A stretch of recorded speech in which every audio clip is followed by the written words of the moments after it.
in shocking detail. And he uses illustrations that they can understand that tells them the world is going to come to an end someday. And here's how it's going to happen. So, to fully understand the depths of what Jesus could have revealed to the Galileans regarding how and why he would return in the last days, we must understand the unique culture to whom he was speaking. We need to see the Messiah through their eyes.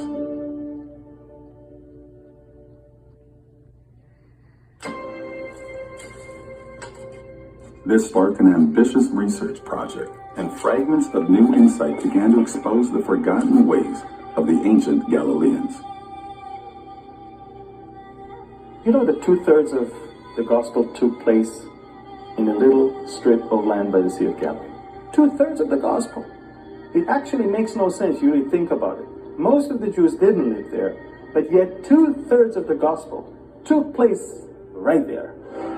So you cannot ignore the culture and the people, the life and the habits of those days. And that's why the Galileans are playing such a big part. There are a lot of other people who have a lot of pieces to the puzzle. And a lot of other people are working on the same projects. It's an enormous research project to make sure that you find it and get it right, because there were so many people bringing up little bits and pieces of this. I'm thinking, there's got to be a pattern here.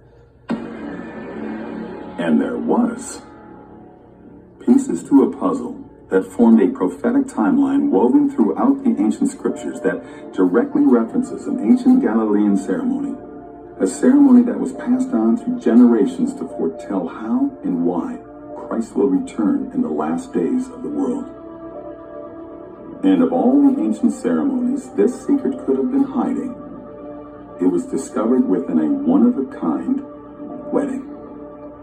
A wedding that contains a series of customs that would unfold over an entire year, revealing a chronological sequence of events that perfectly aligns with the recorded biblical prophecies leading to the second coming of Christ.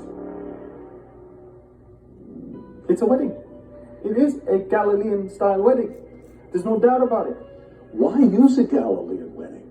Because all of his disciples were Galileans. When Jesus taught his disciples, he used an object to start with that they already knew. Then he would say, the kingdom of heaven is like that.